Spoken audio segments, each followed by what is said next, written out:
Bienvenue sur coursdespagnol.com. Cette vidéo est consacrée au verbe régulier à modification orthographique. La modification orthographique est destinée à conserver le même son pour l'oreille à toutes les formes de la conjugaison. Ainsi, il faut la transcrire différemment selon qu'elle précède les voyelles A, O ou les voyelles E et I.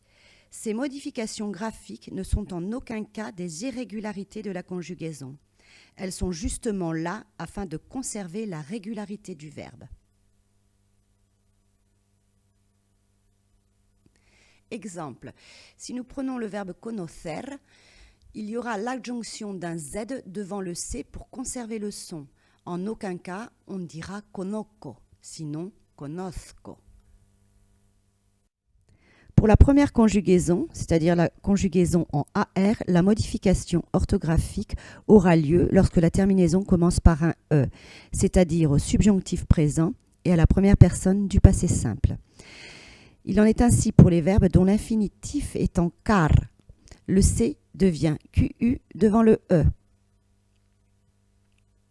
Explicar, expliquer, QU afin de garder la même valeur pour l'oreille. Il en va de même pour les verbes en gar, le G devient GU devant le E. Juzgar nous donnera juzgue. Pour les verbes en zar, le Z devient C devant le E. Cruzar, cruce. Pour les verbes en guar, le GU devient gue devant le E. Averiguar, averigüe. Pour la deuxième et la troisième conjugaison, c'est-à-dire la conjugaison en IR et ER, la modification orthographique aura lieu lorsque la terminaison commence par un A ou par un O, c'est-à-dire au présent du subjonctif et à la première personne du singulier du présent de l'indicatif.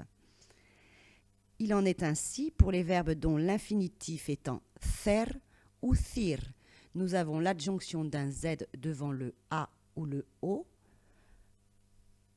Exemple, conocer, conozco, uncir, unzco. Nous avons ainsi gardé la même valeur pour l'oreille. Pour les verbes en ger ou gir, le G devient jota devant le A ou le O. Proteger, protejo, dirigir, dirijo. Pour les verbes en guir, nous avons la perte du U devant le A ou le O. Distinguir, distingo. Pour les verbes en quir, le QU devient C devant le A ou le O. Delinquir, delinco. Des modifications orthographiques dues aux règles de graphie vont s'opérer au gérondif, aux troisième personne du singulier et du pluriel du passé simple et au subjonctif imparfait. Le I deviendra Y lorsque le verbe se terminera par AR, ER, OR, OIR, UIR. Exemple, caer, cayó, leer, leyó, roer, royó, oír, oyó, huir, huyó.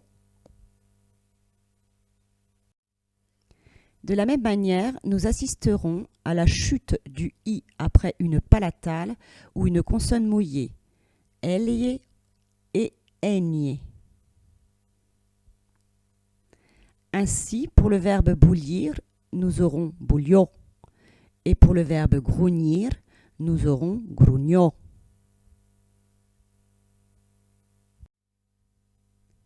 Vous retrouverez cette leçon sur coursdespagnol.com. Hasta pronto!